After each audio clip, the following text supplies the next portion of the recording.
Welcome back to the trailer project. I've got them set outside in front of the shop here so that it'll be a little bit easier for me to go in and out for tools and whatnot. So I kind of got an idea of what I want to do for the trailer now, and as far as like what I want it to be when it is completed. And so because I want this to be a 5-foot wide trailer, this right now is 6.5, as I believe I mentioned in the last video, which means I got to do some cutting. So today I am going to measure out, make a bunch of marks on it, make a bunch of lines and cut down those lines. At least that's what I'm hoping. It is sprinkling a little bit, so we'll see how far on that I get. But I do have a nice little grease marker here so that I can mark nicely on that to figure out exactly what I need to do. Oh, and because this thing here only came in this box, I also picked myself up a dedicated toolbox for it, because we got to take care of our tools, right?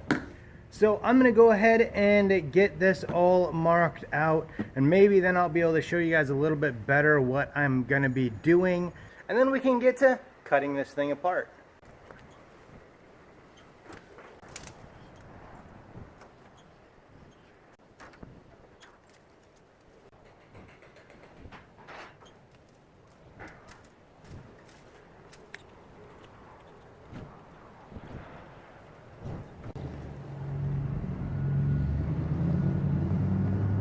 So this whole piece right here, from here to here to here, is all going to get taken off, because that is actually an extension onto the original trailer and it all needs to be redone.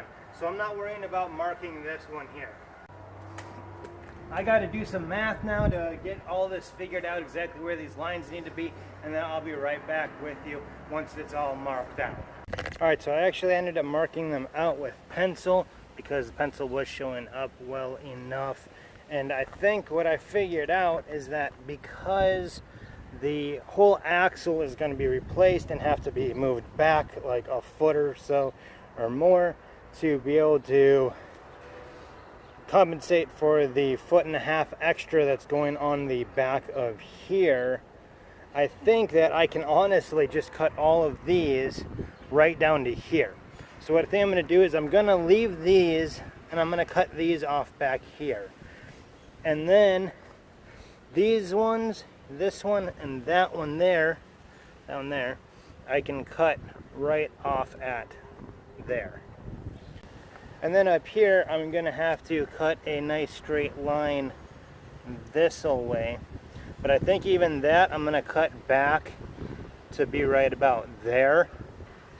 And then I'm going to have to cut this bar off down here, because this one is going to go all the way out to the very edge of the trailer, and I have to figure out a way to measure from here up to here and then over that 4 and whatever inches.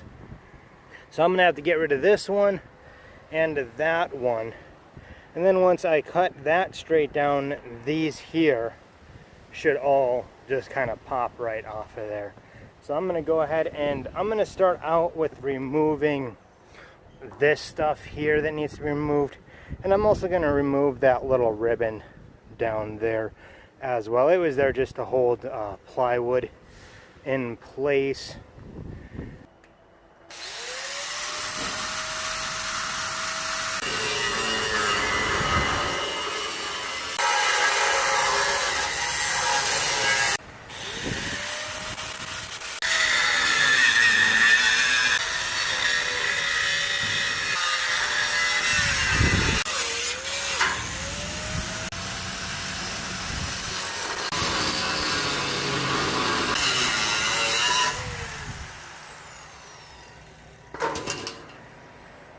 There we go.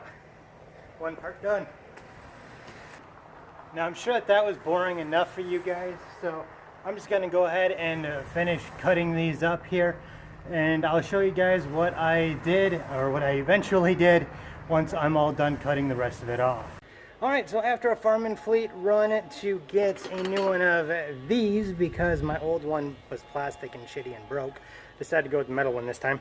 Anyways, I have got it all cut apart, and man, I'm getting excited. Just seeing the size of it, or roughly the size of it that it's gonna be, is pretty awesome. So I'm gonna go ahead and flip this camera around. Unfortunately, there is quite a bit of wind right now, so I can't really talk to you guys while I'm showing you, but you'll be able to see the parts that I cut off and right where they were pretty much. So here you go.